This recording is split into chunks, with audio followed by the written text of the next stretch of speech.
രാധ ഞാൻ രാധ കണ്ണനെ മറക്കാത്ത രാധ.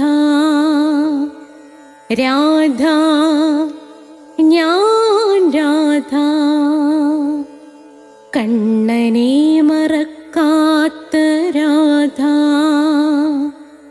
വൃന്ദാവനം നീ മറന്നോ, മധുരയെ നീ മറന്നോ. വൃന്ദാവനം നീ മറന്നോ, മധുരയെ നീ മറന്നോ. രാധയെ നീ മറന്നോ, കണ്ണാ പൈക്കളെ നീ മറന്നോ. രാധയെ നീ മറന്നോ, കണ്ണാ പൈക്കളെ നീ മറന്നോ. രാധ രാധ രാധ രാധ മറന്നിട്ടും മറക്കാത്ത രാധ. മറന്നിട്ടും മറക്കാത്ത രാധ. രാധേ രാധേ രാധേ രാധേ മറന്നിട്ടും മറക്കാത്ത രാധ. മറന്നിട്ടും മറക്കാത്ത രാധ.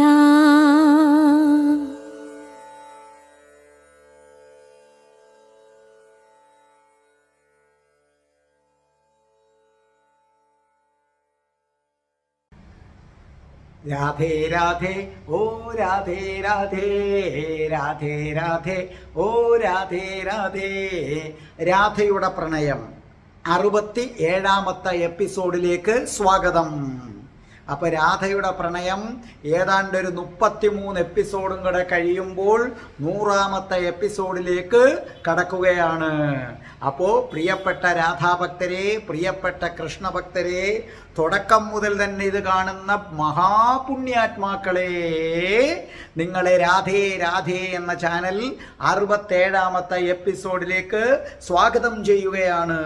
ഇത് ആദ്യമായി സബ്സ്ക്രൈബ് ചെയ്യുന്നവർ പ്ലേലിസ്റ്റ് എടുത്താൽ അതിനകത്ത് 1 തൊട്ട് രാധയുടെ പ്രണയം കൊടുത്തിട്ടുണ്ട്. അത് നിങ്ങൾക്ക് കാണാൻ സാധിക്കും. അതുകൂടാതെ അഷ്ടപതിയുടെ ക്ലാസ് ഉണ്ട്, ജ്യോതിഷമുണ്ട്, നിങ്ങളുടെ നക്ഷത്രഫലമുണ്ട്, ഓരോ മാസത്തിൽ ജനിച്ചവരുടെ ഫലമുണ്ട്, അഷ്ടാവക്ര ഗീതയുണ്ട്. അത് വളരെ പ്രധാനമാണ്. ഒരു ഹിന്ദു ഉറപ്പായിട്ടും അഷ്ടാവക്ര ഗീത കേട്ടിരിക്കണം. പിന്നെ ഹിന്ദുക്കൾ അറിയേണ്ട കാര്യങ്ങളുണ്ട്. പിന്നെ സ്പോക്കൺ ഇംഗ്ലീഷുണ്ട്. നേരിട്ട് ചേർന്ന് പഠിക്കേണ്ടവർക്കാണെങ്കിൽ ഞാൻ കൊല്ലത്താണ്. അപ്പം നിങ്ങൾ വന്നു കഴിഞ്ഞാൽ ഇപ്പോൾ തിരുവനന്തപുരം, ആലപ്പുഴ ആ സൈഡിലൊക്കെ ഉള്ളവർക്ക്, കായംകുളം ഇവിടെയൊക്കെ ഉള്ളവർക്ക് കൊല്ലത്ത് വന്ന് പഠിച്ചിട്ട് പോകാവുന്നതേ ഉള്ളൂ. ചിലർ ഇവിടെ വന്ന് സ്റ്റേ ചെയ്ത് പഠിക്കുന്നുണ്ട്. അപ്പോൾ എന്തായാലും ശരി തന്നെ, നമ്മൾ രാധയുടെ പ്രണയം 67ാമത്തെ എപ്പിസോഡിലേക്ക് കടക്കുകയാണ്. നമുക്ക് പ്രാർത്ഥിച്ചിട്ട് തുടങ്ങാം. ഓം രാധായേ സ്വാഹ. നിങ്ങൾ എൻ്റെ കൂടെ പ്രാർത്ഥിച്ചായിരുന്നോ? ഓർമ്മയുണ്ടോ? ആയുധ പൂജയ്ക്ക് കൃഷ്ണൻ ശക്തി പകർന്ന, ആയുധങ്ങളിൽ ശക്തി പകർന്ന മന്ത്രമാണിത്. ഓം രാധായേ സ്വാഹ. രാധേ രാധേ ഓ രാധേ രാധേ രാധേ രാധേ ഓ രാധേ രാധേ രാധേ രാധേ ഓ രാധേ രാധേ രാധേ രാധേ ഓ രാധേ രാധേ രാധേ രാധേ ഓ രാധേ രാധേ രാധേ രാധേ ഓ രാധേ രാധേ. ബർസാനെ വാലി രാധാറാണി കീ ജയ്. എൻ്റെ മാതാവ് രാധാറാണിക്ക് ജയ്.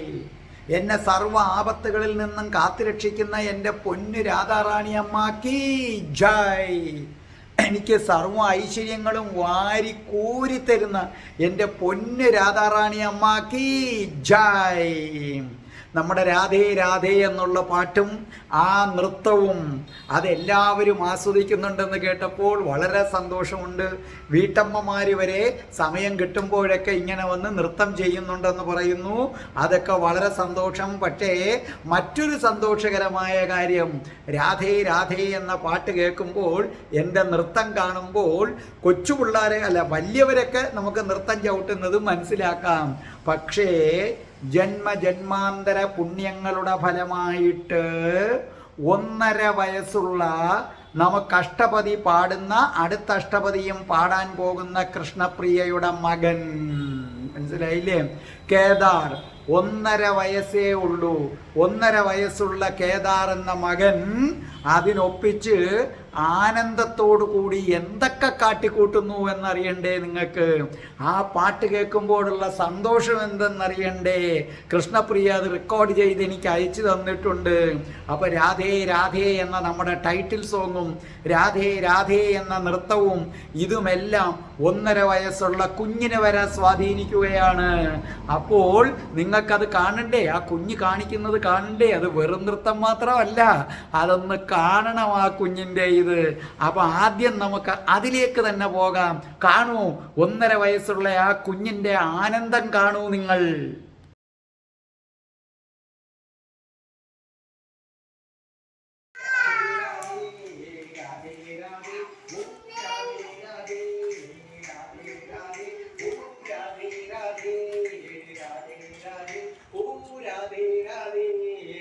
ഇത് കേൾക്കുമ്പോ നിങ്ങൾ പാടിക്കൊള്ളണം. അവിടെ ഇരുന്ന് നൃത്തം ചവിട്ടാൻ പറ്റുന്ന സ്ഥലമാണെങ്കിൽ നൃത്തം ചവിട്ടിക്കൊള്ളണം.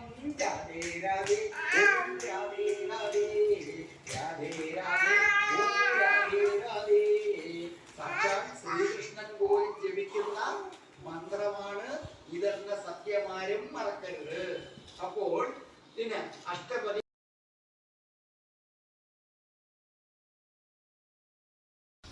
കണ്ടോ? ആ കുഞ്ഞിൻ്റെ ആനന്ദം കണ്ടോ? ഈ ആനന്ദം ഈ ടൈറ്റിൽ സോങ് കേൾക്കുമ്പോൾ നിങ്ങൾക്കുണ്ടോ? ഞാൻ രാധേ രാധേ എന്ന് നൃത്തം ചവിട്ടുമ്പോൾ നിങ്ങൾക്കുണ്ടോ? നോക്കൂ, നാണം കൈവിട്ട് നിങ്ങൾക്ക് രാധേ രാധേ എന്ന് നൃത്തം ചവിട്ടാൻ കഴിയുമോ? കഴിയുമെങ്കിൽ നിങ്ങൾ പുണ്യാത്മാക്കളായി. രാധാറാണിയുടെ അനുഗ്രഹം ഉറപ്പായിട്ടും നിങ്ങളെ തേടിയെത്തും. ചിലപ്പോൾ ഈ ജന്മം തന്നെ നിങ്ങൾ ഗോലോകത്തെത്തിയിരിക്കും. അല്ലെങ്കിൽ അടുത്ത ജന്മം ഉറപ്പായും നിങ്ങൾ ഗോലോകം പ്രാപിച്ചിരിക്കും. അവിടെ വെച്ച് നിങ്ങൾക്ക് കൃഷ്ണനെയും രാധാജിയെയും കാണാം. അല്ലാത്തവരൊക്കെ വൈകുണ്ഠത്ത് പോയി കൃഷ്ണന്റെ ചതുർഭുജ രൂപം മാത്രമേ കാണൂ. എൻ്റെ രാധാഭക്തർക്ക് മാത്രമേ കൃഷ്ണനെയും രാധാറാണിയെയും കൂടെ ഒന്നിച്ചു കാണാൻ പറ്റുകയുള്ളൂ. അപ്പോൾ നിങ്ങൾ കിട്ടുന്ന സമയങ്ങളൊക്കെ മതിമറന്ന് നൃത്തം ചെയ്യൂ. ഒന്ന് കുളിക്കാൻ പോകുന്നതിന് മുമ്പും കതവൊക്കെ അടച്ചു വെച്ചിട്ട് രാധേ രാധേ എന്ന് പാടി രാധേ രാധേ ഓ രാധേ രാധേ രാധേ രാധേ ഓ രാധേ രാധേ അങ്ങനെ നൃത്തം ചവിട്ടി കുളിക്കാൻ കയറ്. പൂജിച്ചു കഴിയുമ്പോഴും നിങ്ങൾ സന്ധ്യയ്ക്ക് നാമം ജപിച്ച് കഴിഞ്ഞിട്ടും രാധാദേവിയുടെ ഒരു പടം വെച്ചിട്ട് അതിൻ്റെ മുന്നിൽ നിന്നുകൊണ്ട് നിങ്ങൾ എന്ത് ചെയ്യണം? നൃത്തം ചെയ്തുകൊള്ളൂ. അപ്പോൾ ഞാൻ നിങ്ങളടുത്ത് അഷ്ടപതിയെക്കുറിച്ച് ഒരു സന്തോഷ വർത്തമാനം പറയാനുണ്ട്. അതും കൂടെ പറഞ്ഞിട്ട് പറയാം. നമ്മുടെ ഒരു സബ്സ്ക്രൈബറാണ്, ലണ്ടനിലുള്ളതാണ്. അപ്പോൾ കിർലോസ് ഫോട്ടോഗ്രാഫി എന്നും പറഞ്ഞൊരെണ്ണമുണ്ട്. കിർലോസ് ഫോട്ടോഗ്രാഫിയെ കുറിച്ച് ഞാൻ നേരത്തെ പറഞ്ഞിട്ടുണ്ട്. നമ്മുടെ കണ്ണുകൊണ്ട് കാണാൻ പറ്റാത്ത കാര്യങ്ങൾ ഒപ്പിയെടുക്കുന്നതാണ് കിർലോസ് ഫോട്ടോഗ്രാഫി. പണ്ട് ശിവഭഗവാന്റെ ഈ മൃത്യുജ്ഞ ഹോമം നടക്കുന്ന അവസരത്തിൽ, ഒരു മഹായജ്ഞം നടക്കുന്ന അവസരത്തിൽ കിർലോസ് ഫോട്ടോഗ്രാഫി വെച്ചപ്പോൾ ശിവന്റെ നടരാജ നൃത്തത്തിന്റെ രൂപത്തിൽ അന്തരീക്ഷത്തിന്റെ മോളിക്യൂള് വന്നത് കിർലോസ് ഫോട്ടോഗ്രാഫി ഒപ്പിയെടുത്തിട്ടുണ്ടായിരുന്നു. അതിൻ്റെ ചിത്രം അന്ന് ഞാൻ വീഡിയോ സഹിതം നിങ്ങൾക്ക് ഇട്ടതാണ്. ഇപ്പോൾ അവിടെ നിന്നും ലണ്ടനിലെ ഒരു ഭക്തൻ എന്നെ വിളിച്ചിട്ട് പറഞ്ഞു, സാറേ അഷ്ടപതി, അവിടെ അഷ്ടപതി യൂറോപ്യൻസ് മദാമ്മമാര് ചൊല്ലുന്നു. അഷ്ടപതി ചൊല്ലുന്ന അവസരത്തിൽ മോളിക്യൂളുകൾ, കിർലോസ് ഫോട്ടോഗ്രാഫിയെ ചൊപ്പിയെടുത്തതാണ്, മോളിക്യൂളുകൾ കൃഷ്ണന്റെയും രാധാറാണിയുടെയും രൂപത്തിൽ, ഈവൻ ഓടക്കുഴൽ സഹിതം കൃഷ്ണനും അതേ കണക്ക് തന്നെ രാധാറാണിയും കൈകൾ കോർത്ത് നിൽക്കുന്ന നൃത്തരൂപത്തിൽ ആ മോളിക്യൂളുണ്ട്. അതിൻ്റെ ചിത്രം അവിടെ പ്രചരിക്കുന്നുണ്ട്. സാറേ ഞാനതൊരെണ്ണം ഒപ്പിച്ച് സാറിന് അയച്ചു തരാമെന്ന് പറഞ്ഞു. അങ്ങനെ ഉണ്ടെങ്കിൽ ഞാനതിടാം. മനസ്സിലായ എൻ്റെ അഷ്ടപതി കേൾക്കുന്നവരെ? നിങ്ങൾ എന്ത് പുണ്യാത്മാക്കളാണ്! നിങ്ങൾ ആ അഷ്ടപതി എൻ്റെ ക്ലാസ് കേട്ട് അർത്ഥമറിഞ്ഞ് അത് വെച്ചിട്ട് നിങ്ങൾ നിങ്ങളുടെ വീട്ടിൽ ചൊല്ല്. ഇതേ കണക്ക് അന്തരീക്ഷത്തിലെ മോളിക്യൂൾസ് എന്ന് പറഞ്ഞാൽ രാധാറാണി അവിടെ എത്തിയിരിക്കും. അതിൻ്റെ പ്രതിഫലനം അതാണ്. മനസ്സിലായില്ലേ? നിങ്ങൾ എൻ്റെ രാധാറാണിയുടെ ഭക്തരെ, നിങ്ങൾ ഉറപ്പായിട്ടും ആ അഷ്ടപതി ക്ലാസ് കേട്ട് മനസ്സിലാക്കി ഇത് ആദ്യം തൊട്ടങ്ങ് തുടങ്ങണം അഷ്ടപതി പാടാൻ. അതില്ലാത്തവർ ഏത് നോക്കിയാൽ മതി, എൻ്റെ പ്ലേലിസ്റ്റ് എടുത്തു കഴിഞ്ഞാൽ ഞാൻ ഒന്നേന്ന് ഇട്ടിട്ടുണ്ട്. അപ്പോൾ നിങ്ങൾ അഷ്ടപതി പാടിക്കൊള്ളൂ. അപ്പോൾ നിങ്ങൾക്ക് സന്തോഷമായല്ലോ. ഇനി നമുക്ക് രാധയുടെ പ്രണയം 67ാമത്തെ എപ്പിസോഡ്. ജരാസന്ധൻ ഗോമന്തക പർവ്വതത്തിൻ്റെ 4 ചുറ്റും അഗ്നി കൊളുത്തി. അവിടുത്തെ പുല്ലുകളിൽ അഗ്നി പടർന്നു കയറുകയായിരുന്നു. അഗ്നി പടർന്ന് പടർന്ന് പടർന്ന് കയറുകയാണ്. ആരും അറിയുന്നില്ല. കൃഷ്ണനും ബലരാമനും മറ്റുള്ള ഗരുഡന്മാരുമെല്ലാം നല്ല സുഖനിദ്ര. അർദ്ധരാത്രി സമയമാണ്. ഈ പുല്ലുകളിൽ തീ പടർന്ന് കയറുന്നത് കണ്ട് ജരാസന്ധനും കൂട്ടരും പൊട്ടിച്ചിരിച്ചു. മുയലുകളും മറ്റും പ്രാണനും കൊണ്ട് ഓടുന്നതും ചില മുയലുകൾ ചത്തുവന്ന് വീഴുന്നതും കണ്ടപ്പോൾ അവരാർത്തു ചിരിച്ചു. അപ്പൊ ജരാസന്ധൻ പറഞ്ഞു, മൊത്തം ഇന്ന് കത്തിത്തീരും, വരൂ നമുക്ക് പോയി വിശ്രമിക്കാം. അവർ ഗോമന്തക പർവ്വതത്തിൽ നിന്നും കുറച്ചകലെ മാറി അവരെന്ത് ചെയ്തു? വിശ്രമ കേന്ദ്രം ഒരുക്കിയിട്ടുണ്ട്. അവിടെ ചെന്ന് ഉറങ്ങി. ജരാസന്ധൻ പറഞ്ഞു, നാളെ രാവിലെ ആകുമ്പോൾ ആ ഇടയച്ചെറുക്കൻ്റെ ജഡം കത്തിക്കരിഞ്ഞ ശരീരമൊക്കെ നമുക്ക് കിട്ടുമായിരിക്കും. ചിലപ്പം ഭസ്മമായി പോകും. എന്നിട്ട് അവർ ആർത്തു ചിരിച്ചു. അപ്പൊ ഗോമന്തക പർവ്വതത്തിൽ അഗ്നി ആളിപ്പടരുന്നു. എല്ലാവരും നല്ല നിദ്ര. ഈ സമയത്ത് ഒരാളും നല്ല ഉറക്കത്തിലാണ്. സാക്ഷാൽ രാധാറാണി. രാധാറാണി ഉറക്കത്തിൽ അസ്വസ്ഥയാകാൻ തുടങ്ങി. വല്ലാതെ അസ്വസ്ഥയാകാൻ തുടങ്ങി. രാധാറാണി ഉറക്കത്തിൽ കാണുകയാണ് അഗ്നി പടരുന്നത്. അഗ്നി പടരുന്നത്. രാധാറാണി തൻ്റെ ശിരസ് അങ്ങോട്ടും ഇങ്ങോട്ടും ഉരുട്ടി. രാധാറാണി അപ്പോൾ വിളിച്ചു, കൃഷ്ണ കൃഷ്ണ. അപ്പൊ രാധാറാണി ഒരു സമുദ്രം കണ്ടു. കൃഷ്ണ കൃഷ്ണ, സമുദ്രം, അഗ്നി, കൃഷ്ണ, അഗ്നി, സമുദ്രം. രാധാറാണി ഉച്ചത്തിൽ വിളിച്ചു പോവുകയാണ്. പെട്ടെന്ന് ലൈറ്റുകളൊക്കെ തെളിഞ്ഞു. എല്ലാവരും ഓടി വന്നു. വെളിച്ചം വന്നു, ഓടി വന്നു. അപ്പോൾ രാധാറാണിയുടെ കതകിന് തട്ടി, മോളെ രാധേ രാധേ രാധയെ. അപ്പോൾ രാധാറാണി പെട്ടെന്ന് ഉറക്കത്തിൽ നിന്ന് എഴുന്നേറ്റു വന്ന് കതക് തുറന്നു. അപ്പോൾ കീർത്തി മാതാവ് നിന്നു. തോഴിമാരുമുണ്ട്. എന്താ മോളെ, എന്താ നിനക്ക് പറ്റിയത്? രാധാറാണി വല്ലാതെ വിയർത്തിരുന്നു. രാധാറാണി പറഞ്ഞു, അമ്മേ അഗ്നി ഞാൻ കണ്ടു, കൃഷ്ണനെയും കണ്ടു, കടലും ഞാൻ കണ്ടു അമ്മേ. എന്തോ കൃഷ്ണൻ ആപത്ത് വരാൻ പോകുന്നു. അപ്പോൾ കീർത്തി മാതാവ് പറഞ്ഞു, ഒന്നുമില്ല മോളെ, അവനൊരാപത്തും വരില്ല. നിനക്ക് തോന്നിയതായിരിക്കും. നീ കിടക്ക്, അമ്മയും കൂടെ കിടക്കാം. അങ്ങനെ കീർത്തി മാതാവും രാധാറാണിയും കൂടെ ഒന്നിച്ചു കിടന്നു. രാധാറാണി കീർത്തി മാതാവിനെ വാരി പുണർന്നുകൊണ്ട് കിടന്നു. കീർത്തി മാതാവിൻ്റെ നെഞ്ചോട് തൻ്റെ മുഖം അമർത്തി. എന്തുകൊണ്ടെന്നറിയില്ല, രാധാറാണിയുടെ കണ്ണുകളിൽ നിന്ന് കണ്ണുനീര് വരാൻ തുടങ്ങി. കീർത്തി മാതാവിനും സങ്കടം വന്നു. കീർത്തി മാതാവ് ഒരു കൊച്ചു കുഞ്ഞിനെ എന്ന പോലെ രാധാറാണിയുടെ മുതുകത്തിങ്ങനെ തട്ടി തട്ടി ഉറക്കാൻ ശ്രമിച്ചു. പക്ഷേ രാധാറാണിയുടെ ആ വിളി വായു ഭഗവാൻ ഏറ്റെടുത്ത് കൃഷ്ണന്റെ അടുക്കൽ എത്തിച്ചു. കൃഷ്ണൻ കേൾക്കുകയാണ്, കൃഷ്ണ കൃഷ്ണ, അഗ്നി, കടൽ, സമുദ്രം. കൃഷ്ണൻ പെട്ടെന്ന് കണ്ണു തുറന്നു. അതെ, രാധയുടെ ശബ്ദമാണ് ഞാൻ കേട്ടത്. രാധയുടെ ശബ്ദമാണ് കേട്ടത്. എന്തെങ്കിലും ഗൗരവതരമായ കാര്യം കാണും. അല്ലെങ്കിൽ രാധ ഇങ്ങനെ വിളിക്കില്ല. കൃഷ്ണൻ നോക്കിയപ്പോൾ താഴെ നിന്നും ഗോമന്തകത്തിലേക്ക് അഗ്നി പടർന്നു. ഏതാണ്ട് എത്താറായി. കൃഷ്ണൻ അപകടം മണത്തു. കൃഷ്ണൻ ബലരാമനെ വിളിച്ചു, ജ്യേഷ്ഠ എഴുന്നേക്ക്. ബലരാമനാണെങ്കിലോ അങ്ങനെ മത്ത് പിടിച്ചു കിടക്കുകയാണ്. ജ്യേഷ്ഠ എഴുന്നേക്കൂ, അഗ്നി ബലരാമൻ ചാടി എഴുന്നേറ്റു. ജ്യേഷ്ഠ, ഇതാ താഴെ ഗോമന്തക പർവ്വതത്തിന്റെ താഴെയുള്ള പുൽമേടുകൾക്ക് ജരാസന്ധൻ എന്ത് ചെയ്തിരിക്കുന്നു? അഗ്നി കൊളുത്തിയിരിക്കുന്നു ജ്യേഷ്ഠ. ബലരാമൻ ചാടി എഴുന്നേറ്റു. അവർ ഗരുഡനെ ഉറച്ചു വിളിച്ചു, വൈനതേയ. ഓരോരുത്തരെയും വിളിച്ചു. എല്ലാവരും പടപടപടപടാന്ന് എഴുന്നേറ്റു. ഗരുഡന്മാരെല്ലാവരും വന്ന് നോക്കി.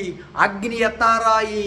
അപ്പോൾ ഗരുഡന്മാരുടെ തലവൻ വന്ന് കൃഷ്ണന്റെ കാൽക്കൽ വീണു. പ്രഭോ രക്ഷിക്കൂ പ്രഭോ, പ്രഭോ രക്ഷിക്കൂ പ്രഭോ, ഞങ്ങളുടെ കുടുംബം മുഴുവനും ഇപ്പൊ കത്തിച്ചാമ്പലാവും, ഗരുഡവർഗം ഇപ്പൊ ഇല്ലാതാവും, രക്ഷിക്കണേ രക്ഷിക്കണേ പ്രഭോ, രക്ഷിക്കണേ പ്രഭോ. കൃഷ്ണൻ ശാന്തനായി നിന്നു. കൃഷ്ണൻ ശാന്തനായി നിന്നു. കൃഷ്ണൻ ആലോചിക്കുകയാണ്, എന്താണൊരു വഴി, എന്താണൊരു വഴി. അപ്പോൾ കൃഷ്ണൻ ഉറക്കത്തിൽ കേട്ട ആ ശബ്ദം കൃഷ്ണന് വ്യക്തമായി മനസ്സിലായി.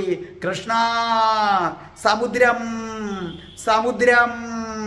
രാധ അങ്ങനെ പറയണമെങ്കിൽ, രാധ അങ്ങനെ പറയണമെങ്കിൽ അതേ അതേ ഇതിൻ്റെ പരിഹാരമാർഗം അവിടെ ആയിരിക്കും. അപ്പൊ കൃഷ്ണൻ പറഞ്ഞു, കയ്യിൽ കിട്ടുന്ന ആയുധങ്ങളെല്ലാം എടുക്കൂ, നിങ്ങൾ സകല ആയുധങ്ങളും എടുക്കൂ, എൻ്റെ കൂടെ വരൂ എന്ന് പറഞ്ഞു. എല്ലാവരും ആയുധമെടുത്തു. കൃഷ്ണൻ ബലരാമനോട് പറഞ്ഞു, ജ്യേഷ്ഠ പടച്ചട്ട അണിയൂ, ഞാനും പടച്ചട്ട അണിയാം, നമുക്ക് സമയമായി. അങ്ങനെ കൃഷ്ണൻ അവിടുത്തെ മലയിടുക്കുകളിലൂടെ സമുദ്രത്തിൻ്റെ അടുക്കലേക്ക് വന്നു. അപ്പൊ കൃഷ്ണൻ കണ്ടു, നല്ല വേലിയേറ്റത്തിൽ ഇങ്ങനെ ഇളകി മറിഞ്ഞ് കിടക്കുകയാണ് കടല്.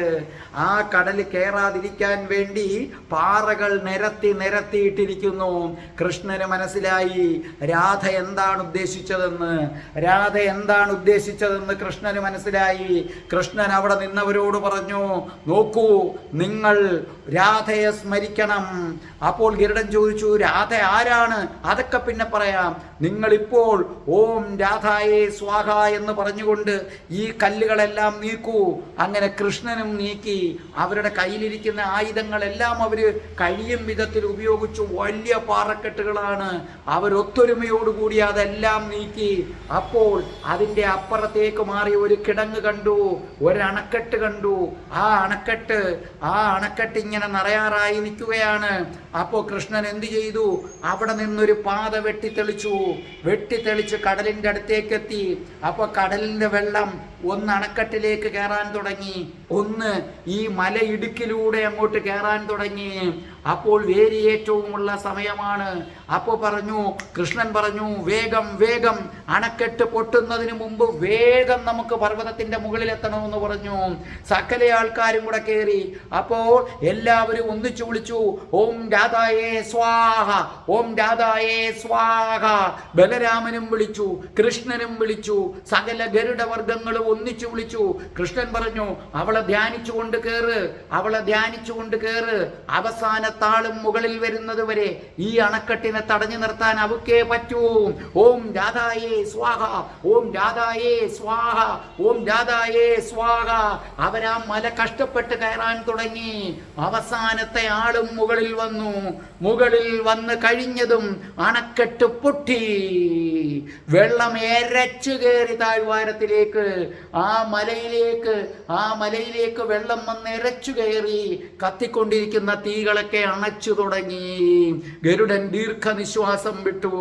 ഈ സമയത്ത് നല്ല മയക്കത്തിൽ കടന്ന ജരാസന്ധനും കൂട്ടരും ജലത്തിൻ്റെ ശബ്ദം കേട്ടു, എരച്ചു വരുന്ന ശബ്ദം കേട്ടു. എല്ലാവരും കണ്ണു തിരുമി എഴുന്നേറ്റു. അവർ ഗോമന്തക പർവ്വതത്തിൻ്റെ അടുത്തേക്ക് വന്നു. അവിടുത്തെ കാഴ്ച കണ്ട് അവരത്ഭുതപ്പെട്ടു പോയി. അതേ, ആ തീത സമുദ്രം കയറി അണയ്ക്കുകയാണ്. അപ്പോൾ കൂടെ നിന്നവർ പറഞ്ഞു, കൃഷ്ണൻ ദൈവമാണെന്ന് പറയുന്നത് ശരിയാണോ? കൃഷ്ണൻ ദൈവമാണെന്ന് പറയുന്നത് ശരിയാണോ? ആ കൃഷ്ണനായിരിക്കും ഈ സമുദ്രത്തെ കൊണ്ട് തീ അണപ്പിക്കുന്നത്. അല്ലെങ്കിൽ ഇത് ഒരിക്കലും സംഭാവ്യമല്ല. ഇതെങ്ങനെ സംഭവിക്കാനാണ്? എല്ലാവരുടെ ഉള്ളിലും ഒരു ചെറിയ ഭയം വിടർന്നു. അപ്പോൾ ജരാസന്ധൻ വിചാരിക്കുകയാണ്, അല്ലേ, ഇവൻ ആരാണ്? ഇവൻ മായാവിയാണോ? ഇവൻ മാന്ത്രികനാണോ? മാന്ത്രികനായ രാക്ഷസനാണോ? അല്ലെങ്കിൽ ഇതെങ്ങനെ സംഭവിച്ചു? എങ്കിലും അന്തരീക്ഷത്തിൽ നല്ല ഇരുട്ടാണ്. ഇരുട്ടായതുകൊണ്ട് പലതും വ്യക്തമാകുന്നില്ല. ഈ സമയത്ത് ഒരു പറ്റം ആൾക്കാർ ഇവരുടെ ഇടയിലേക്ക് എരച്ചു കയറി. കുറെ പേര് ആർത്തു വരുന്നത് പോലെ തോന്നി. ആ സമയത്ത് നമ്മുടെ ബലരാമൻ തൻ്റെ കലപ്പയും എടുത്തുകൊണ്ട് ഇവരുടെ കൂട്ടത്തിലേക്ക് എടുത്തു ചാടുകയായിരുന്നു. കണ്ണ് ചുമ്മുന്ന വേഗത്തിൽ ഓരോരുത്തന്റെ ശിരസ് അട്ടിച്ചു പൊട്ടിക്കുകയായിരുന്നു. ജരാസന്ധന്റെ പടയാളികൾ ആർത്ത് കരയാൻ തുടങ്ങി. അവരുടെ നിലവിളി മുഴങ്ങി. ഓരോരുത്തരായി മരിച്ചു തുടങ്ങി. അപ്പോൾ ജരാസന്ധനും കൂട്ടരും ആയുധം എടുക്കാൻ തുടങ്ങുന്നതിന് മുമ്പ്, എന്തെങ്കിലും സംഭവിക്കുന്നതിന് മുമ്പ് ഇതാ അടുത്ത ഒരു കൂട്ടരും മറ്റൊരു ഗദയുമായി വന്നു. പടയാളികളെ ഒന്നൊന്നായിട്ട് ശിരസ് പിളർത്തുകയായിരുന്നു. ഗരുഡ സൈന്യം ബലരാമന്റെ നേതൃത്വത്തിൽ എരച്ചു കയറുകയാണ്. കൃഷ്ണനാകട്ടെ വളരെ ശാന്തനായി പർവ്വതത്തിന്റെ മുകളിൽ നിന്ന് തൻ്റെ ശാർംഗമെന്ന ചാപമെടുത്തിട്ട് ഇവരുടെ നേർ കസ്ത്രങ്ങൾ അയച്ചുകൊണ്ടേയിരുന്നു. ഓരോരുത്തരായി മരിച്ചു വീഴുകയാണ്. കണ്ണും കാണാൻ വയ്യ. പതുക്കെ പ്രഭാതം പൊട്ടിവിടരാൻ തുടങ്ങി. അപ്പോൾ വെളിച്ചം വരാൻ തുടങ്ങി. വെളിച്ചം വന്നപ്പോൾ അവരമ്പരന്നു പോയി. അവരുടെ സൈന്യത്തിലെ പലരും മരിച്ചു കിടക്കുന്നു. അവിടെ സംഹാരരുദ്രനായി കലപ്പയും ഏന്തിക്കൊണ്ട് ഓരോരുത്തരുടെ ശിരസാട്ടിച്ചു പൊളിച്ചുകൊണ്ട് അതികായകനായ ഒരാൾ നിൽക്കുന്നു. ബലരാമൻ ഒറ്റയ്ക്കൊരു സൈന്യത്തെ ആട്ടിച്ചു കൊല്ലുകയാണ്. ആ ബലരാമനെ കണ്ടു കഴിഞ്ഞപ്പോൾ എന്ത് സംഭവിച്ചു എന്നറിയാമോ? ബലരാമനെ ഇങ്ങനെ കണ്ടു കഴിഞ്ഞപ്പോൾ ആളുകൾ ഭയന്നുപോയി. ഇയാളുടെ അടുക്കലേക്ക് എങ്ങനെയാണ് എത്തുന്നത്? ആ സമയത്ത് പർവ്വതത്തിന്റെ മുകളിൽ നിൽക്കുന്ന കൃഷ്ണനെ രുക്മി കണ്ടു. രുക്മി തൻ്റെ കൂടെയുള്ള മറ്റുള്ളവരോട് പറഞ്ഞു, അതെ, അതാണ് കൃഷ്ണൻ എന്ന് പറഞ്ഞു. ആ വരുന്നതാണ് കൃഷ്ണൻ എന്ന് പറഞ്ഞു. അങ്ങനെ പറഞ്ഞു കഴിഞ്ഞപ്പോഴേക്കും എന്താണ് അവിടെ സംഭവിച്ചത്? അവന്തിയിലെ രാജകുമാരനായ അനുവിന്ദൻ ചാപമേറ്റാൻ വേണ്ടി കൃഷ്ണന്റെ അടുക്കലേക്ക് വന്നു. ആ സമയത്ത് തൊട്ടുപുറകിനായിട്ട് വലിയ ഒരു ഗദയും എടുത്തുകൊണ്ട് ഗോനർദ രാജകുമാരൻ വന്നു. വന്നപ്പോൾ കൃഷ്ണൻ തൻ്റെ സുദർശന ചക്രമെടുത്ത് കൃഷ്ണൻ രാധാറാണിയെ മനസ്സിൽ ധ്യാനിച്ചു. കൃഷ്ണൻ 3 ഉരുവിട്ടു. ഓം രാധായേ സ്വാഹ, ഓം രാധായേ സ്വാഹ, ഓം രാധായേ സ്വാഹ. ഓർമ്മിക്കുക, രാധാറാണിയുടെ ആ ശക്തി ഉണ്ടെങ്കിൽ മാത്രമേ ഇത് ചലിക്കൂ. അത് നിങ്ങൾക്ക് മനസ്സിലായില്ലേ? അതുകൊണ്ടാണ് ഞാൻ അന്ന് നേരത്തെ വീഡിയോയിൽ പറഞ്ഞിട്ടുണ്ട്, രാധാറാണിയുടെ തന്നെ അവതാരമായ സത്യഭാമയാണ് മഹാസുദർശനമെടുത്ത് നരകാസുരനെ വധിച്ചത്. അപ്പോൾ 3 തവണ ധ്യാനിച്ചതിന് ശേഷം ആ സുദർശനം ചീറിപ്പാഞ്ഞു ചെന്ന് ഗോനർദ രാജകുമാരന്റെ ശിരസ് ഛേദിച്ചു. എന്നിട്ട് അതൊന്ന് വട്ടം കറങ്ങി അത് തിരിച്ച് ശ്രീകൃഷ്ണ ഭഗവാന്റെ കൈകളിലേക്കെത്തി. അന്തം വിട്ടുപോയി. കൃഷ്ണന്റെ കയ്യിലിരിക്കുന്ന ആയുധം കണ്ട് ജരാസന്ധന്റെ കൂട്ടര് മാത്രമല്ല അന്തം വിട്ടത്, കൃഷ്ണന്റെ കൂടുള്ളവരും അന്തം വിട്ടു. ഗരുഡന്മാർ വിചാരിച്ചു, ഈ ആയുധം ഇതിന് ഇത്രയും ശക്തി ഉണ്ടെന്ന് ഞങ്ങൾ ഒരിക്കൽ പോലും അറിഞ്ഞിരുന്നില്ല. അസാധാരണ ശക്തി. ഈ സമയത്ത് അനുവിന്ദൻ കൃഷ്ണന്റെ നേർക്ക് ചാപം കുലയ്ക്കാൻ തുടങ്ങിയപ്പോൾ കൃഷ്ണൻ പറഞ്ഞു, അനുവിന്ദ, വേണ്ട, ഞാനും നീയും ഒന്നിച്ചു ഗുരു സാന്ദീപ മുനിയുടെ അടുക്കൽ നിന്ന് അസ്ത്രവിദ്യ അഭ്യസിച്ചതാണ്. അപ്പോൾ നമ്മൾ സുഹൃത്തുക്കളാണ്, ഒപ്പം സഹോദരങ്ങളെപ്പോലെയുമാണ്. അനുവിന്ദ, ഗുരു സാന്ദീപ മുനിയുടെ ശിഷ്യന്മാർ ഏറ്റുമുട്ടുന്നത് ശരിയല്ല. അതുകൊണ്ട് നീ ചാപം താഴെ വയ്ക്കൂ, അല്ലെങ്കിൽ അനുവിന്ദ, എനിക്ക് നിന്നെ വധിക്കേണ്ടി വരും എന്ന് പറഞ്ഞ് കൃഷ്ണൻ മഹാസുദർശനത്തെ ധ്യാനിച്ചു. മഹാസുദർശനം കയ്യിൽ വന്നു. കൃഷ്ണൻ 3 രൂപ പറഞ്ഞു, ഓം രാധായേ സ്വാഹ, ഓം രാധായേ സ്വാഹ, ഓം രാധായേ സ്വാഹ. അത് ചീറി പാഞ്ഞു വരുന്നത് കണ്ട് എല്ലാവരും അന്തം വിട്ടു. അനുവിന്ദൻ വിചാരിച്ചു, ഞാൻ മരിച്ചു, എനിക്കിനി ഒന്നും ചെയ്യാൻ കഴിയില്ല. അപ്പോൾ ആ ചക്രം വന്ന് അനുവിന്ദന്റെ ശിരസിന്റെ മേളിൽ ഇങ്ങനെ കറങ്ങി അനുവിന്ദന്റെ കഴുത്തിനടുത്തേക്ക് വന്നു. അനുവിന്ദൻ കണ്ണുകളടച്ച് ചുണ്ടുകൾ കടിച്ചു പിടിച്ചുകൊണ്ട് നിന്നു. പെട്ടെന്ന് ആ ചക്രത്തെ കൃഷ്ണൻ പിൻവലിച്ചു. അത് തിരിച്ചു വന്നു കൃഷ്ണന്റെ ചൂണ്ടുവിരലിലിരുന്ന് അതവിടുന്ന് അപ്രത്യക്ഷനായി. അപ്പോൾ പറഞ്ഞു, അനുവിന്ദ, ഒരു വട്ടം ഞാൻ നിന്നോട് ക്ഷമിച്ചു കഴിഞ്ഞു, ഇനി ക്ഷമിക്കുകയില്ല. നീ ശാപം താഴെ വയ്ക്കൂ. അപ്പോഴേക്കും അനുവിന്ദൻ അറിയാതെ എന്ത് ചെയ്തു? ശാപം താഴെ വെച്ചു കഴിഞ്ഞു. അപ്പോഴത്തേക്ക് എന്ത് സംഭവിച്ചു? രുക്മി ചാടി വീണു. രുക്മി വലിയ ഒരു അസ്ത്രവുമായിട്ട് ഉടനെ ചാടി വീണു. അങ്ങനെ ചാടി വീണ് കഴിഞ്ഞപ്പോഴത്തേക്ക് എന്ത് ചെയ്തു? കൃഷ്ണൻ തൻ്റെ ശാർങ്കം വില്ലെടുത്തിട്ട് അതിൽ നിന്ന് അസ്ത്രം അങ്ങോട്ടേക്ക് അയച്ചു. ആ അസ്ത്രം വന്ന് അവന്റെ രുക്മിയുടെ ശാപത്തെ ഇല്ലാതാക്കി കളഞ്ഞു. രുക്മി നിരായുധനായിട്ട് നിന്നു. അപ്പോൾ പറഞ്ഞു, കൗശിക പൗത്ര, രുക്മിണിയുടെ സഹോദര, അവളെ ഓർത്തിട്ടാണ് ഞാൻ നിന്നെ വധിക്കാത്തത്. നിന്നെ ഞാനിതാ വെറുതെ വിടുന്നു. ഇനി നീ ഇതാ വർത്തിക്കരുത്. രുക്മിക്ക് വല്ലാതെ നാണം കെട്ട കണക്ക് തോന്നി. എല്ലാവരുടെ മുമ്പിലും വെച്ച് താൻ നഗ്നനാക്കപ്പെട്ടതുപോലെ തോന്നി. ഇതിനു മുമ്പ് ഒരിക്കലും ഇവൻ റോഡിലിട്ട് തന്നെ വലിച്ചഴച്ചതാണ് ഈ കൃഷ്ണൻ. ഇപ്പോൾ ഇതാ എല്ലാവരുടെയും മുമ്പിൽ വെച്ച് അവൻ പ്രഖ്യാപിച്ചിരിക്കുന്നു, നിന്റെ സഹോദരിയെ ഓർത്തും മുത്തച്ഛനെ ഓർത്തും നിന്നെ ഞാൻ വെറുതെ വിടുന്നു. രുക്മി ലജ്ജിതനായി. എങ്കിലും അവന്റെ ഉള്ളിൽ വല്ലാത്ത പക വന്നു. ഈ സമയത്ത് ബലരാമൻ സംഹാര രുദ്രനായി ആ പടകളെ കൊന്നൊടുക്കുകയാണ്. ആർക്കും എന്തും ചെയ്യണമെന്നറിയാൻ പറ്റുന്നില്ല. ഈ സമയത്ത് ധമഘോഷന്റെ രഥത്തിൽ നിന്ന് പാഞ്ചജന്യം മുഴങ്ങി. കൃഷ്ണൻ അങ്ങോട്ടേക്ക് നോക്കി. അതേ ധമഘോഷന്റെ തേരാളിയാണ് പാഞ്ചജന്യം മുഴക്കുന്നത്. അങ്ങനെയെങ്കിൽ ആ തേരാളി ഉദ്ധവനായിരിക്കും. കൃഷ്ണൻ അത്ഭുതപ്പെട്ടു പോയി. ഉദ്ധവൻ എങ്ങനെ ധമഘോഷന്റെ തേരാളിയായി? എന്തായാലും ഉദ്ധവൻ തൻ്റെ അടുക്കലേക്ക് വന്നിരിക്കുകയാണ്. ഉദ്ധവൻ പെട്ടെന്ന് രഥം തെളിച്ചു ധമഘോഷനുമായിട്ട് വന്നിട്ട് എന്ത് ചെയ്തു? ധമഘോഷന്റെ സൈന്യം, ചേരിയുടെ സൈന്യം, ആ സൈന്യത്തിൻ്റെയും അനുവിന്ദന്റെയും കൃഷ്ണന്റെയും നടുക്കായി നിന്നിട്ട് ധമഘോഷനും ഉദ്ധവനും കൂടെ ഉറച്ചു വിളിച്ചു, ജയ വാസുദേവ, ജയ ജയ വാസുദേവ, ജയ വാസുദേവ, ജയ ജയ വാസുദേവ. അപ്പോൾ ധമഘോഷന്റെ സൈന്യങ്ങളും ആർത്തു വിളിച്ചു, ജയ വാസുദേവ, ജയ ജയ വാസുദേവ. കൃഷ്ണൻ അത്ഭുതത്തോടെ നോക്കി. ഉദ്ധവനെ കണ്ടിട്ട് അറിയുന്നില്ല. ഉദ്ധവൻ വേറൊരു വേഷത്തിലാണ്. ഉദ്ധവൻ കൃഷ്ണനെ നോക്കി ഒന്ന് പുഞ്ചിരിച്ചു. കൃഷ്ണനും പുഞ്ചിരിച്ചു ഉദ്ധവനെ നോക്കിക്കൊണ്ട്. ഈ സമയത്ത് ബലരാമൻ അവിടെ മത്തു പിടിച്ച കണക്ക് പോവുകയാണ്. ബലരാമൻ ആളുകളെ കൊന്നൊരു ലഹരിയായി.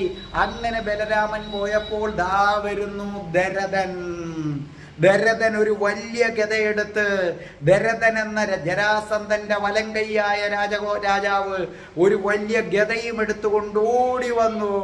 ബലരാമൻ കാലപ്പ ചൊറോറ്റാടി ദാട്ടക്കുന്നു. ദരദൻ നിലത്ത് വീണു. അപ്പോഴേക്കും ബലരാമൻ മറ്റൊരാളായി മാറി. ബലരാമൻ പറഞ്ഞു, എവിടെ ജരാസന്ധൻ, എവിടെ ജരാസന്ധൻ? ജരാസന്ധ, നിനക്ക് അഭിമാനമുണ്ടെങ്കിൽ, നീ ആണായി പിറന്നവനാണെങ്കിൽ വാ, പുറത്തു വാ നീ. ബലരാമൻ നിന്നെ വെല്ലുവിളിക്കുന്നു. ആണായി പിറന്നവനാണെങ്കിൽ ജരാസന്ധ പുറത്തു വാ. സകല ആൾക്കാർ സ്തംഭിച്ചു നിൽക്കുകയാണ്. ജരാസന്ധൻ പോലും ഇത് കേട്ട് സ്തംഭിച്ചു പോയി. കാരണം ജരാസന്ധൻ അങ്ങോട്ടേ വെല്ലുവിളിച്ചിട്ടുള്ളൂ. ജരാസന്ധനെ ഇന്ന് വരെ ആരും വെല്ലുവിളിച്ചിട്ടില്ല. ജരാസന്ധൻ ഒരു നിമിഷം തളർന്നു പോയി. ഇതൊരു അസാധാരണ അനുഭവം. അപ്പോൾ ബലരാമന്റെ ശബ്ദം, ജരാസന്ധ വാ, വാ, എന്റെ അടുക്കലേക്ക് വാ. നീ ഒളിച്ചിരിക്കുകയാണോ? ആണാണെങ്കിൽ വാ, നീ വാ. ബലരാമൻ നിന്നെ വധിച്ചിരിക്കും. എടാ പേടിത്തൊണ്ട, കയറി വരൂ. അപ്പോഴേക്കും ജരാസന്ധന്റെ രക്തം തിളച്ചു. ജരാസന്ധൻ തന്റെ ഗദയെടുത്തു. ജരാസന്ധൻ തന്റെ ഗദയും എടുത്തുകൊണ്ട് അങ്ങോട്ടേക്ക് വന്നു കഴിഞ്ഞപ്പോൾ ബലരാമൻ തന്റെ കലപ്പയെടുത്ത് ദൂരെ മാറ്റിയിട്ട് സൗനന്ദകം, അതെ, അതിന്റെ മുകളിൽ നിന്ന് കൃഷ്ണൻ സൗനന്ദകം തന്റെ ജ്യേഷ്ഠന്റെ നേർക്കെറിഞ്ഞു കൊടുത്തു. ബലരാമൻ അത് പിടിച്ചു, സൗനന്ദകം എടുത്തു. അതെ, ജരാസന്ധൻ വേഴ്സസ് ബലരാമൻ, രണ്ടുപേരും ഏറ്റുമുട്ടാൻ പോവുകയാണ്.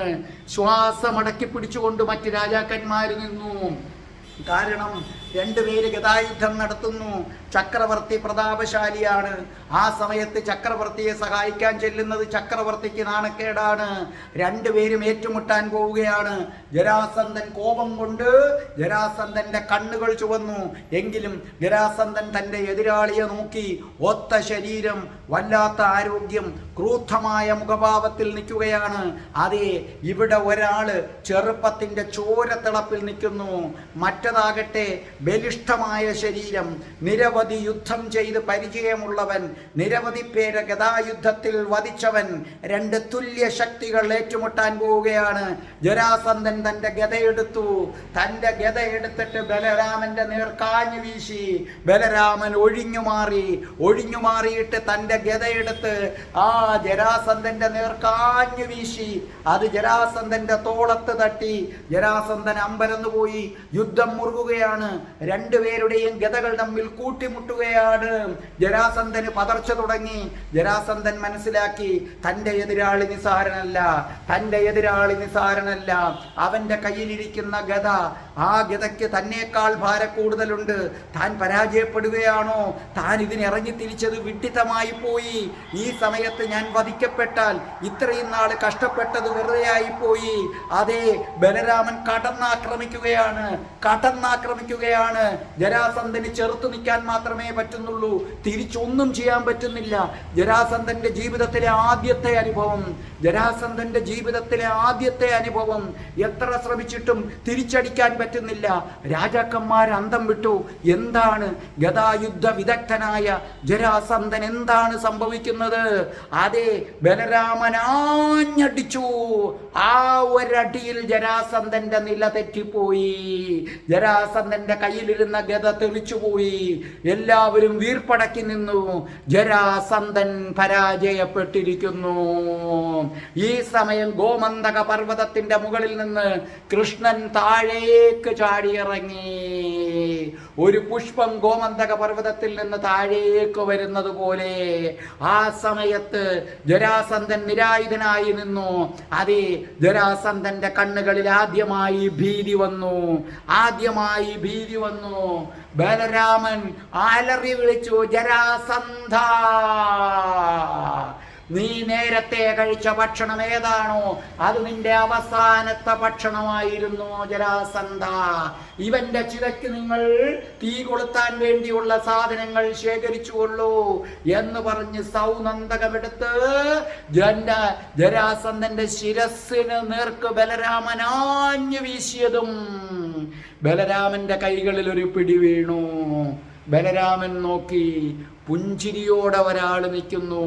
ജരാസന്ധൻ നോക്കി, സകലരും നോക്കി. തൻ്റെ ശിരസിലേക്ക് അടി വീണു എന്ന് കരുതി ജരാസന്ധൻ കണ്ണടച്ചു നിന്നതാണ്. അപ്പോഴാണ് ജരാസന്ധൻ ആ ശബ്ദം കേൾക്കുന്നത്, ജ്യേഷ്ഠ വേണ്ട, ഇവന് സമയമായിട്ടില്ല. ജരാസന്ധൻ കണ്ണുകൾ തുറന്നു. അപ്പോൾ അവിടെ നിന്നുകൊണ്ട് രുക്മി പറഞ്ഞു, കൃഷ്ണൻ. ജരാസന്ധൻ അത്ഭുതത്തോടുകൂടി നോക്കുകയായിരുന്നു. മതമിളകിയ കാട്ടാനയെ പോലെ നിന്ന ബലരാമൻ. ആ ബലരാമൻ ശ്രീകൃഷ്ണന്റെ മുമ്പിൽ ഒരു കുഞ്ഞാടിനെ പോലെ നിൽക്കുന്നത് കണ്ട് അമ്പരന്നു പോയി. അപ്പോൾ വീണ്ടും പറയുന്നു കൃഷ്ണൻ, വേണ്ട ജ്യേഷ്ഠ, വേണ്ട, ഇവന് സമയമായില്ല. എന്നിട്ട് കൃഷ്ണൻ വളരെ ശാന്തനായി ഒന്ന് പുഞ്ചിരിച്ചുകൊണ്ട് ജരാസന്ധ ചക്രവർത്തിയുടെ അടുത്ത് പറഞ്ഞു, ജരാസന്ധ ചക്രവർത്തി, അങ്ങേക്ക് ഇതാ ഈ കൃഷ്ണൻ ജീവൻ ദാനമായി തിരിച്ചു നൽകുന്നു. ജരാസന്ധൻ നിന്ന് ഉരുകുകയായിരുന്നു. അതേ ജരാസന്ധ ചക്രവർത്തി അങ്ങ് അന്വേഷിച്ച് നടന്ന ആട്ടിടയനായ ഞാനാണ്. ജരാസന്ധൻ നോക്കുകയാണ്, ഇവനൊരു യോദ്ധാവിൻ്റെ ശരീരം പോലുമില്ല, ഇവൻ സുന്ദരനാണ്, ഇവൻ അഴകുള്ളവനാണ്, പക്ഷെ അസാമാന്യമായ ഒരു പ്രഭാവലയമുണ്ട്, അവനിൽ അല്പം പോലും ക്രൗര്യം കാണുന്നില്ല. എന്നിട്ട് പറഞ്ഞു, ജരാസന്ധ ചക്രവർത്തി, താങ്കൾ എൻ്റെ ജ്യേഷ്ഠനോട് എതിരിട്ട് ഒരിക്കലും ജയിക്കില്ല, ജയിക്കാൻ കഴിയില്ല, അതാണ് എൻ്റെ ജ്യേഷ്ഠൻ എന്ന് പറയുന്നത്. അപ്പോൾ ബലരാമൻ പറഞ്ഞു, ഇവനെ വധിക്കുകയാണ് വേണ്ടത്. അപ്പോൾ പറഞ്ഞു, വേണ്ട ജ്യേഷ്ഠൻ്റെ കൈകൾ കൊണ്ടല്ല ഇവൻ വധിക്കപ്പെടേണ്ടത്, ഇവന് ഭൂമിയിൽ നിന്ന് പോകാനുള്ള സമയവുമായില്ല.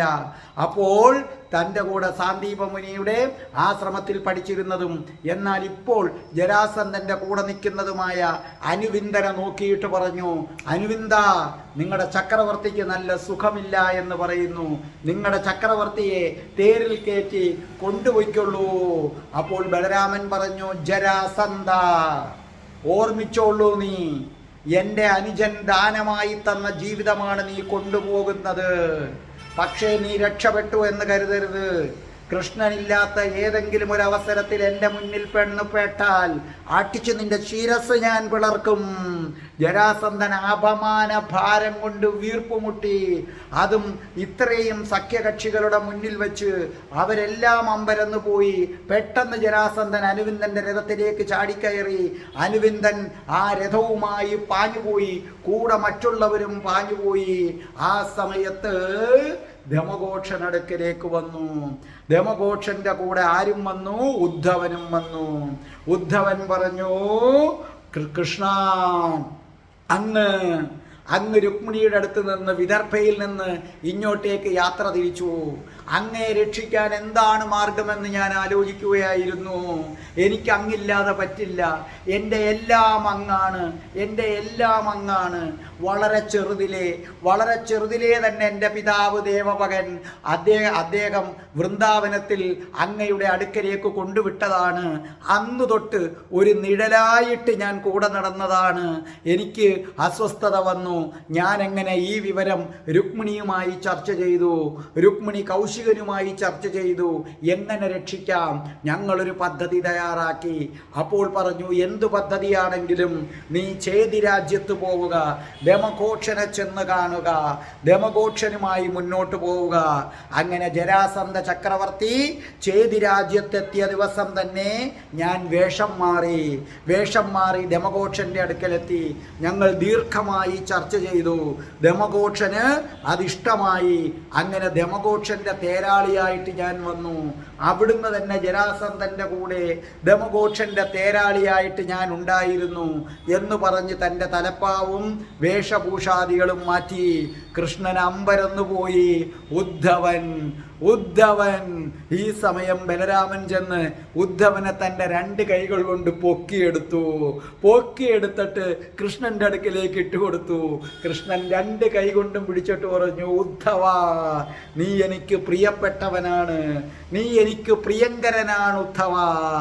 അപ്പോൾ ധമഘോഷൻ മുന്നോട്ടേക്ക് വന്നിട്ട് പറഞ്ഞു, നോക്കൂ, ഈ ജരാസന്ധന്റെ കീഴിൽ വളരെ അസംതൃപ്തനായിരുന്നു ഞാൻ. അവൻ്റെ കയ്യിൽ നിന്ന് മോചനം നേടണം, ആ ആഗ്രഹത്തിലാണ് ഞാൻ ഇവിടെ വന്നത്. ഉദ്ധവൻ പറഞ്ഞതനുസരിച്ചാണ് ഞാൻ ഇവിടെ വന്നത്. ഈ തീ മുകളിൽ വരെ എത്തില്ല എന്ന് കരുതിയാണ് ഞാൻ തീയിട്ടത്. അപ്പോൾ കൃഷ്ണൻ ഒന്ന് പുഞ്ചിരിച്ചു. എത്താൻ ഞങ്ങൾ അനുവദിച്ചില്ലല്ലോ. എന്നേരം ധമഘോഷൻ കൃഷ്ണനെ ഒന്ന് നോക്കിയിട്ട് ധമഘോഷൻ ചോദിച്ചു, കൃഷ്ണ, നീ ദൈവമാണോ? അപ്പോൾ കൃഷ്ണൻ അതിന് മറുപടി പറഞ്ഞില്ല. കൃഷ്ണൻ വെറുതെ ഒന്ന് പുഞ്ചിരിച്ചു. ഈ സമയത്ത് കുറേ ഗരുഡന്മാർ വന്നു. അവർ ജരാസന്ധന്റെ കൂടെ സൈന്യത്തെ പിന്തുടർന്നു. അവർ കുറേ പേരെ പിടിച്ചു കെട്ടിക്കൊണ്ടാണ് അവരുടെ വരവ്. അപ്പോൾ ഗരുഡന്മാർ പറഞ്ഞു, നമുക്ക് ഈ ദിവസം ആഘോഷിക്കണ്ടേ? അപ്പോൾ ധമഘോഷനോട് ബലരാമൻ കൃഷ്ണനും പറഞ്ഞു, ഇന്ന് പോകേണ്ട, ഞങ്ങളോടൊപ്പം കൂടൂ, ഉദ്ധവ വരൂ. അതേ, ഗരുഡന്മാരും കൃഷ്ണനും ബലരാമനും എല്ലാവരും ചേർന്ന് അവരുടേതായ ആനന്ദ നൃത്തം ആരംഭിച്ചു. ബലരാമനും മറ്റുള്ളവർക്കും സോമരസം കൊടുത്തു. ദമഘോഷനും എല്ലാവരും സോമരസം കുടിച്ചു. എല്ലാവരും ആർത്ത് ഉല്ലസിച്ച് നൃത്തം ചവിട്ടുകയാണ്. അങ്ങനെ 3 ദിവസം ദമഘോഷൻ അവിടെ തങ്ങി. 3 ദിവസം ദമഘോഷൻ അവിടെ ഉണ്ടായിരുന്നു. 3-ാം ദിവസമായപ്പോൾ ദമഘോഷൻ അവിടെ നിന്ന് തിരിച്ചുപോയി. ഈ സമയത്ത് കൃഷ്ണൻ ഉദ്ധവനെ വിളിച്ചിട്ട് പറഞ്ഞു, നമുക്കിനിയും ചില കാര്യങ്ങൾ ചെയ്യാനുണ്ട്. ഉദ്ധവ, നീ കരവീരപുരം വരെ പോകണം. ഉദ്ധവൻ പറഞ്ഞു, ഞാൻ പോയിരിക്കും കൃഷ്ണ. അപ്പോൾ പറഞ്ഞു, അങ്ങനെയാണെങ്കിൽ എൻ്റെ സന്ദേശം നീ അയാൾക്ക് കൊടുക്കണം. അപ്പോൾ എഴുതി, അല്ലയോ യുവരാജാവായ ശ്രീഗാലവ, അങ്ങയുടെ അടുക്കലേക്ക് ഇതുമായി എൻ്റെ പ്രിയപ്പെട്ട സതീർത്ഥൻ വരികയാണ്. ഞാൻ സമർത്ഥനായ അങ്ങയെ കാണാൻ ആഗ്രഹിക്കുന്നു, അങ്ങയുമായി ബന്ധം സ്ഥാപിക്കാൻ ആഗ്രഹിക്കുന്നു. ബലരാമൻ ഇത് കേട്ടപ്പോൾ വല്ലാത്ത ഇടക്കേട് വന്നു. ബലരാമൻ ചോദിച്ചു, എന്തിനാണ് നിനക്ക് ഇത്ര ഭവ്യത കൃഷ്ണ? അവൻ ദുഷ്ടനാണ്, അവൻ ക്രൂരനാണ്. കൃഷ്ണൻ പുഞ്ചിരിച്ചു, സാരമില്ല. ബലരാമൻ പറഞ്ഞു, പരശുരാമ മുനി പറഞ്ഞതാണ് ഇവൻ അതീവ ക്രൂരനാണെന്ന്. അങ്ങനെയുള്ളവനുമായുള്ള ബന്ധം നമുക്ക് ഗുണം ചെയ്യില്ല. നീ നോക്കൂ, അവിടെ അവൻ ശ്രീ വാസുദേവനാണെന്നും പറഞ്ഞ് നടക്കുകയാണ്. ആ വാസുദേവനാണെന്നും പറഞ്ഞ് നടന്നതിൻ്റെ പേരിൽ കുറേ മഹർഷിമാരെ അവൻ പിടിച്ച് തടവിലാക്കി.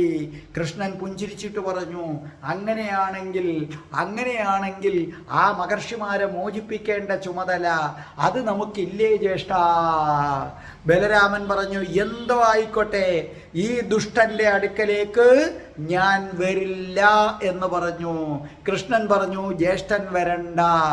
അപ്പോൾ പറഞ്ഞു, ഉദ്ധവ, നീ കരവീരപുരത്തേക്ക് പോകണം. നിന്റെ കൂടെ കുറച്ച് ഗരുഡന്മാരെയും ഞാൻ അയക്കുന്നു.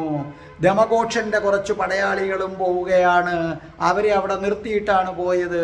അവരോടൊത്ത് പോവുകയാണ്. അതിവേഗം സഞ്ചരിക്കാൻ കഴിവുള്ള ഗരുഡന്മാരുമൊത്ത് പോകാൻ പറഞ്ഞു.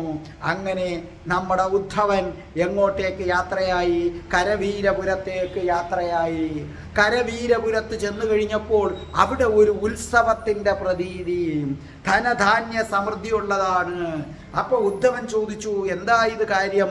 അപ്പോൾ അവിടെ ഉള്ളവർ പറഞ്ഞു, ജരാസന്ധ ചക്രവർത്തി ഗോമന്തകം കീഴടക്കിയിട്ട് തിരിച്ചു വരും. ആ ജരാസന്ധനെ സ്വീകരിക്കുന്നതിന് വേണ്ടിയാണെന്ന് പറഞ്ഞു. അപ്പോൾ ഉദ്ധവൻ ഉള്ളുകൊണ്ടൊന്ന് പുഞ്ചിരിച്ചു. നടന്നത് തന്നെ. പ്രാണനും കൊണ്ട് അയാൾ മഗധയിലേക്ക് തിരിച്ചു പോയിരിക്കുകയാണ്. അപ്പോൾ അദ്ദേഹം പറഞ്ഞു, കാവൽക്കാരനോട് പറഞ്ഞു, എനിക്ക് നിങ്ങളുടെ ചക്രവർത്തിയെ കാണണം. അപ്പോൾ അയാൾ പറഞ്ഞു, ചക്രവർത്തിയോ? അപ്പോൾ ഉദ്ധവൻ പറഞ്ഞു, അതേ ചക്രവർത്തിയല്ല, ദൈവമാണ്, ശ്രീ വാസുദേവൻ. സാക്ഷാൽ വാസുദേവൻ ഭൂമിയിലേക്ക് അവതരിച്ചിരിക്കുകയാണ്. ഉദ്ധവൻ ഒന്ന് പുഞ്ചിരിച്ചിട്ട് പറഞ്ഞു, എന്തായാലും എനിക്ക് അദ്ദേഹത്തെ ഒന്ന് കാണണം.